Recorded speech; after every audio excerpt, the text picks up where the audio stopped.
my name is Alejandra Diaz Mercado, and I am the award winning author of the book Energy in Motion: How to Unleash Your Mind and Take Action Now. Did you know that movement is the language of your body?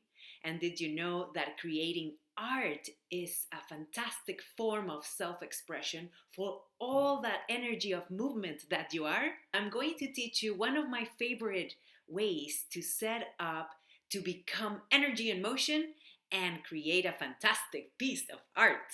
Let's talk about your canvas options. I want to make sure you choose the canvas that is going to serve you best. I personally like the ones that once I'm done my painting, they are ready to hang on the wall and inspire my people. The best option in that case is a canvas. And the size I am recommending for this project is 16 by 20. Canvas come in different thicknesses, so pick whichever one you like the most. The thinner canvas can be placed inside a frame, and the thicker canvas hangs beautifully by itself on a wall, and it gives your painting some volume. What I like about the canvas is the fabric texture I can work with. All right, next option. You can also get a wooden canvas. So here's a small sample of what it looks like. And again, the size, there's different thicknesses to that. And I recommend you pick the one that's best for you. Now, the thing about the wooden canvas is you're going to have to prep it before you're painting by putting on a layer of white gesso or white painting, so that when you paint on top of it, your colors can stand out quite nicely. Option number 3 is a hardboard canvas, like this. It is a it can come in different thicknesses. This one is very thin, and you can get it at Home Depot. Now, the thing with this one too is you're gonna have to prep it with a white gesso or white painting prior to your painting. Here, I did one for you, so you can see, and therefore the colors will stand up quite nicely after you're done. Oh, look, this one had a painting behind. Woo! Now, again, the size 16 by 20 can easily fit on a pre-made frame. That is what I like about the hardboard, is that you can choose different colors of frame and have it fit the furniture that you have in the room and help your painting stand out in the best way possible. Your canvases can be found in the dollar store, in Michael's, in Curry's art store, and any other art store that is around where you live. And the hardboard materials can be found in Home Depot. Talk about the other item that you're probably going to have to go hunting for: your paints. These are my recommendations. They are an acrylic paint of a liquid feel. This particular brand I have here is Deco Art Crafters Acrylic and Craft Smart Acrylic, and they come in 2 different sizes. For this project, the small size is quite good, and I recommend that you put thought behind your color choices. For example, if you're going to be painting a lion or a tiger, you might need some of those yellows, those oranges, and I personally like black color so I can put some accents into my paintings. Now, if you're gonna paint a creature from the sea, you might want to focus on blues and maybe a color accent. It can be green or it can be pink, because you are the creator of your own artwork. So get creative with it. This liquidy texture paint can be found in your closest art store and also in the dollar store, so check those out.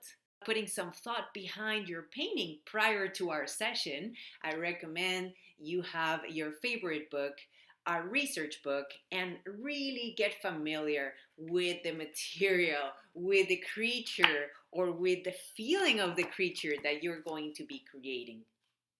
Talk about the material you're going to need for your setup.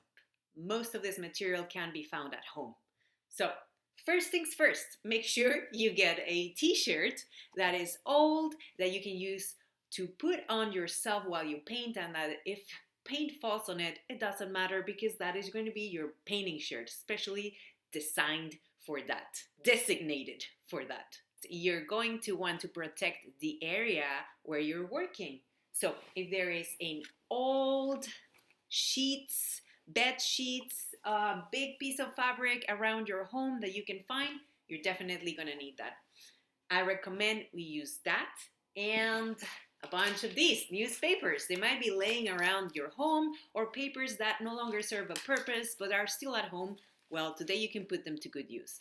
Now, if you don't have a sheet or a big towel to extend on the surface, don't worry, we can double or triple layer with the newspapers. Because for this project, you're going to be using mostly your hands, I recommend you have a painting towel handy. You can also use paper towels, but this is planet friendly. And you're going to have a container where you can put some water inside. You're going to be mostly using your hands to activate more of that energy and motion that you are. But if you want to add some details to your paintings, you might want to have a couple of brushes handy. And remember, if you didn't choose a white canvas, you're gonna need some white gesso to prep your surface. I think that's it. Why don't we review that list? You're going to need your choice of canvas. You're going to need your choice of painting and gesso if you need to prep your surface. Then you're going to find a piece of clothing that suits you, that is going to become your artist outfit. To prepare for the surface you're going to be working with, you're going to want use some old sheets that are no longer serving a purpose and newspaper. You want a hand towel or paper towel to clean your hands while you're doing your painting, a container for water, and one or two brushes. We might not need them, we might need them. We'll see. When inspiration strikes, we'll know. I'm going to show you how I prep my work area. I'm so excited to do this project together.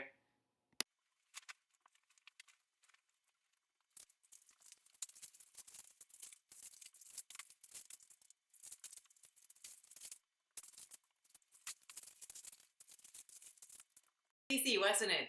I'm going to prep for you one of the wooden surfaces. So if you chose them, you can start getting familiar with the feeling of the paint. You can use your hands or you can use a brush. I'm going to use a white brush. And it is as easy. I'm using white gesso. I'm using gesso. You can use white painting as well. But as easy as just spreading and getting a feel for that paint on your board. If it is too thick, use a bit of water to spread it through. Make sure you cover all of the surface, all the way till the edge.